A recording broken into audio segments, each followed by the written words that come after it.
The nurse tells me I can see him, but that I'm not meant to get him to worked up about anything. He is recovering from a heart attack, after all. It's past midnight, and the only thing I've consumed the whole day is 6 coffees. Memories of my morning drift between reality and fever dream. I look far from composed. The nurse hesitates for a moment, but eventually she takes me across the hall. There's another bed in his room, but it's empty. The moment I see the old scientist, my hunger for answers tempers. Back when he was my boss, Dr. Moss had a sort of regal authority about him. No matter what problems the research institute faced, the man was always a shining beacon of calm.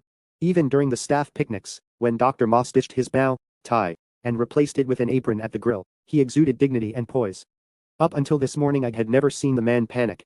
Sick, pale and looking his age, Dr. Morse looks like a soldier on the losing side of a war. He smiles as he recognizes me. An echo of my old mentor lingers, in his words, as we exchange pleasantries. Yet, the subject of the morning is inevitable. Soon enough, the age returns to Dr. Moss's face. I ask about the crate that was delivered to the facility this morning. I ask about how Dr. Moss knew what was inside of it. I ask about the horrid monstrosity that crawled from the crate. Did you destroy the specimen? He asks, after a long consideration. Incinerated it, I say, just like you asked. He lets out a long sigh. At first, I fear that I'll have to ask my questions again, but eventually Dr. Moss starts to speak. Nurse Sultan Kamer, I met him at a sustainable agriculture symposium in Prague sometime in the late 90s. He was from one of those ex-Soviet countries, like Uzbekistan or Kyrgyzstan, but his English was remarkable. I had never been to his neck of the woods, and the man was full of stories. Though we had to part ways, we exchanged addresses. I considered the man my friend. The old scientist's eyes drift to the window. He sighs and searches for something in the glow of the street lamps. He does not find it. The man liked to talk, and he loved to write. The envelopes which I received looked ready to burst, and came with such frequency that the postman started to ask questions. I did not mind. Kamer was a fantastic storyteller and, back then, I considered him a friend. At first, he wrote me of the Soviet stories he didn't manage to share back during our short time in Prague. After about a dozen letters, Kamer's stories turned to those of travel. Parts of his family had emigrated to the United States, long before the fall of the Soviets, and he had decided to go visit them, now that the Iron Curtain had rusted away. Being in the West, Kamer attended every symposium and conference that would have him. It's during one of these meetings of scientific minds that Kamer met Professor Henry Willow. Another long sigh escapes the old man's lips. He shakes his head as if he was trying to get rid of discomforting thoughts. Professor Henry Willow. He enunciates each syllable of the name as if it were dripping with poison. Kamer wrote about the man as if he was the Messiah. He wrote of limitless fields of wheat, of the eradication of hunger or disease. Kamer wrote of science that could manipulate the raw nature of genetics. I must admit, Kamer's long letters left me a rapturous audience. I suggested, and eventually insisted, that Kamer and Professor Willow come visit. Soon enough they did. The door to the hospital room opens, and the nurse walks in. She enters with no discernible purpose. After milling around for a moment, she asks Dr. Morse if everything is okay. He says yes and waves her off. The nurse spares me a suspicious look, but eventually she leaves. The old scientist doesn't speak until her footsteps die off in the hallway. Kamer, Willow and me had dinner together. Italian place, closed down ages ago. When I first met Willow, he didn't inspire much confidence. He was in his 40s, lanky and balding and barely uttered a word. Throughout the whole dinner he kept on taking notes in his little notebook. Now, note-taking is par for the course for scientific minds. You've seen my journals. Willow's constant writing didn't put me off too much. What I found curious, and I guess a bit disconcerting, was the nature of his notebook. It was covered in those Pokemons that the kids were so enamored with back in the day. Here you had a, presumably, genius scientist who was taking notes on stationery, fit for a school child. I know that truly gifted minds usually come in queer packages, but Willow's notebook did instill some doubts about his scientific prowess in me. My doubts about Willow, however, did not last. Kamer spent most of the dinner telling stories, and scarcely let me, or Willow for that matter, get a word in. As we finished off our meal though, he seemed to register my doubts about his scientific companion. With the air of a circus presenter, Kamer asked Professor Willow if he would be willing to provide a demonstration of his research. The lanky American put away his Pokemon notebook and looked around the restaurant for something. Finally, he settled on the pot of basil we had on our table. Wordlessly, he reached into his jacket and pulled out a little plastic bag of what looked like fine yellow sand. He took a small pinch of the material, barely enough to fit between his thumb and pointer, and dropped it into the potted plant. With another long sigh, Dr. Moss's eyes close. I've worked with plants my whole life, he says, resting his head. Of course, I knew that there was plenty of things which I did not know. I had no illusions about being omnipotent about any realm of science. What I saw in that restaurant, however, I was certain it was a parlor trick. I was sure that Professor Willow was simply some charlatan who had tricked my friend into believing he was capable of great things. I refused to believe what I saw, yet I could come up with no other feasible explanation. Mere seconds after Willow deposited that strange sand into the pot, it started to sprout. Right before my eyes, leaves of grass grew from the soil at an alarming rate. It took moments for the basil to be choked out by the grass. Before the grass could get long enough to catch the attention of the waiters or other patrons, Kamer produced a pocket knife from his coat and cut the grass down to size. "See. I told you our friend Professor Willow was capable of great things," he said, depositing the loose grass in his pocket. "Are you not happy I made this introduction?" I was completely wordless. I had never seen anything grow so fast. Although much of the grass was now squashed up Kamer's coat pocket, the remnants still continued to grow. Before I had a chance to formulate a coherent thought, Willow shut his Pokemon notebook. He said the basil pot was nothing compared to the true potential of his discoveries. With a further inappropriate for public dining, Willow ranted about the nature of genetics, and plants, and life. He rasped about how, if one knew where to look, the biology of any organism could be tamed and adapted. He didn't ask. He demanded I take him up to the research facility. Professor Willow demanded I let him demonstrate how far his research had come. When I didn't answer the man immediately, Professor Willow scoffed and went back to scribbling notes in his schoolboy notebook. Kamer, in a much more friendly way, suggested that maybe a drive up to the facility would be a nice way to finish off the evening. Without giving me time to answer, he started telling a story about a lab he worked in back in the USSR.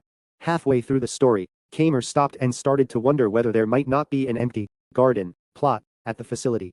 I said there was. I said I would be happy to see more of Professor Willow's work. We paid for dinner and got in the car. Kamer continued to tell his story, but I could scarcely pay attention. I needed to focus on the road. I needed to focus on the road and steel myself for what was to come. His eyes open again. At first Dr. Morse stares at the ceiling, but eventually his eyes drift to my face. "Can you imagine where the grill is?" That echo of my old mentor rises in his voice. "The little cement island in the courtyard." I nod. Just last month, he was manning the grill at his retirement party. Just this morning we used the lighter fluid to set an abomination of science on fire. We used to have a garden plot there back in the day. I had tried planting something exotic there that hadn't taken root. The plot was free. Thompson worked security back then. He didn't put up any argument to us going in after hours, and he kept to himself. His eyes close again. With a deep breath, the machines he's hooked up to change the rhythm of their beeping. Before I get up for the nurse, however, the sluggish tones return. He only used a palmful. A single palmful, and the grass sprung up so high that with a bit of wind, it leaned on the roof. The sheer amount of plant matter, let alone the speed at which it grew, it left me completely stunned.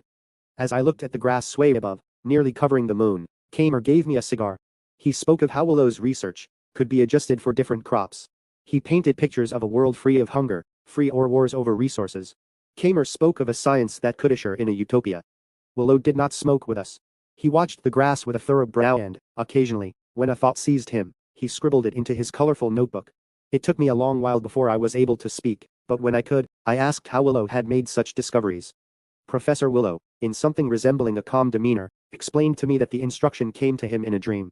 He said that these dreams revealed to him exactly what he was meant to do, and that other people had been given instructions as well. His tone was much calmer than it was back in the restaurant, but that did not last for long. Willow's speech soon turned into utter nonsense, and he was screaming about the final century and heavenly mandates, all while slapping the flimsy notebook to punctuate his points. His words were madness to me then. They're madness to me now, but the machines quicken their beep again. Dr. Moss's eyes open up again, and he quietly, almost in a whisper, asks me for a glass of water. Mercifully, there's a sink in the room, and I don't have to go get a nurse. As I pour, however, there's an uncontrollable tremor in my hand. "I'm sorry," he says, after I help him take a sip of water. "I didn't mean to get you involved in all this. If you wouldn't have called this morning for 2 decades I didn't hear from Kamer. I thought he had given up or retired or, perhaps, died. If I thought there was even a remote chance of..." His voice trails off. I tell him it's okay. I tell him he can finish telling me the story tomorrow. "No," he says. "You deserve to know. You deserve to know, and I can't carry this to the grave." His eyes shut, but he doesn't speak. For a moment I consider getting off my chair and returning tomorrow. Dr. Moss, however, stops that thought short. "It was madness," he says, taking a deep breath. All of Willow's rambles were madness, but what followed was so much worse. A sound came out of the grass. It stopped Willow's unhinged rant in its track. Suddenly, all he was interested in was the grass. Even Kamer leaned forward with unconcealed fascination. It was a sort of mew sound, something that could only be pronounced with human lips. It came from the grass. Something was babbling in the grass. The sound sent a chill down my spine. The creature that crawled out of the crate this morning. The same creature that me and Dr. Moss beat to death and set on fire. It made those exact sounds. It didn't look like the one we saw this morning, the old scientist says. It was shaped like a person. Its lips were still huge and fat, and its skin was covered in insect eyes and strange flowers, but it had arms and legs.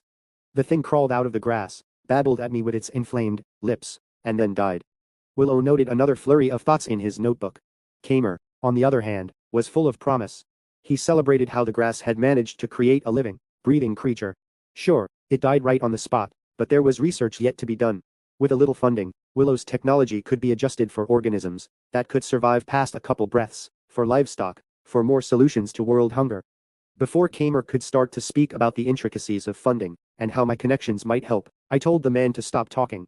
I was filled with shock and awe and confusion, yet as I looked at the grey lifeless thing, lying by my feet, I was overwhelmed with disgust. Willow had created a living thing out of thin air, just to watch it die. The breed of science he was interested in was nothing man should ever touch.